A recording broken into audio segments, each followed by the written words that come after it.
भी बना रहे हैं। हम केवल मंदिर नहीं बना रहे हैं। अगर कोरोना संक्रमण के कारण इस समय कोई आय का स्रोत नहीं था, कमाई का कोई रास्ता नहीं था, तो फ्री में लगातार 1.5 साल से राशन भी दे रहे हैं।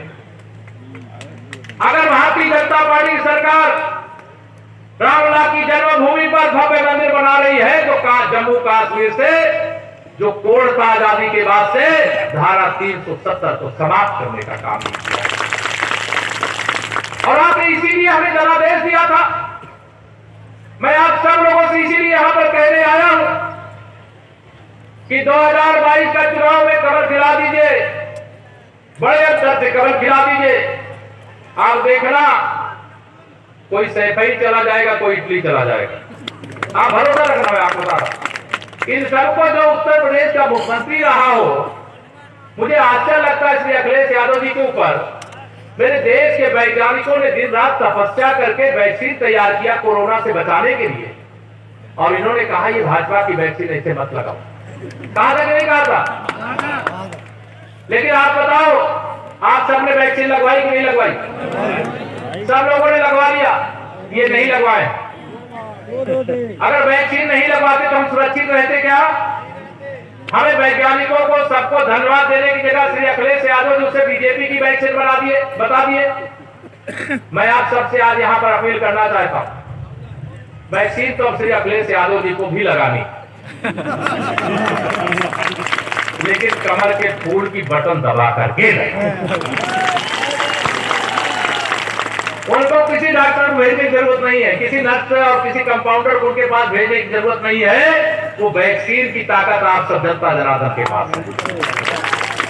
आप कमल के फूल की बटन दबाइए, उनको ऐसी वैक्सीन लगेगी कि उत्तर प्रदेश में शासन करने का इनको सपना कभी नहीं आएगा, कभी नहीं आएगा। आप मेरी बात से सहमत हो कि नहीं सहमत हो? तो इसलिए मैं आप सब लोगों के यहाँ पर यह निवेदन करना चाहता, क्योंकि इनके पास तमाम रास्ते होते, कहते रहते हैं। एक राहुल गांधी जी पहले कहते थे एक तरफ से आलू डालो, एक मशीन उनके पास थी, दूसरी तरफ से क्या निकलेगा? सोना। सोना सबको मालूम है। और श्री अखिलेश यादव जी कहते सीसी मित्र भरो, और एक एक कमरे से 2 करोड़ों करोड़ की गड्डियां निकलेगी। अभी निकली ना, 280 करोड़ रुपया निकला। और मोदी जी ने कहा था कि न खाऊंगा न खाने दूंगा, जिसने लूट करके रखा है उससे भी वसूल करके मैं आप सबके सेवा में भेज दूंगा। यही ने कहा था। ये चुनाव पिकनिक नहीं है, चाहे सत्ता में रहो चाहे विपक्ष में रहो। अगर राजनीति करना है तो सेवा करना पड़ेगा जनता की। अगर उत्तर प्रदेश में भाजपा की सरकार है तो आप सपा बसपा कांग्रेस वालों, आप हमारे खिलाफ जनता के बीच में जाते कि कौन सा गलत काम कर रहे हैं। विपक्ष का अधिकार है, लोग उनकी यही तो ताकत है। लेकिन 4.5 साल पूरा सुखासन में बैठे थे, और चुनाव की घोषणा हुई तो पिकनिक मनाने चले आए। तो इनको पूरी तरह से पिकनिक पे भेजना चाहिए कि नहीं भेजना चाहिए? ये आपके हाथ में ताकत है। इसलिए मैं आप सबको आज यहां बताना चाहता हूं, एक बार फिर से उत्तर प्रदेश में भारतीय जनता पार्टी आप सबके आशीर्वाद से 300 से अधिक सीटें जीतने जा रही। 300 से अधिक सीटें। 10 मार्च के बाद भाजपा की सरकार, आप सभी मेरे पार्टी के जो कार्यकर्ता और जनता जनार्दन के आशीर्वाद से फिर सरकार शपथ लेगी, और जो विकास की गंगा बह रही है उसे और तीव्र गति से बहाने का काम करेगी। लेकिन यह 10 तारीख, जो 23 तारीख को आपके यहाँ मतदान है, आप यहाँ 20 को है। मैं तो कई सभाओं में जाता हूँ ना, तो कहीं 23 वाले पहुंच जाता हूँ, कहीं 27 वाले पहुंच जाता हूँ। लेकिन आप 23 को नहीं, आप 20 को ही मतदान करिएगा। ये नहीं कि आप 23 की चिंता करेंगे।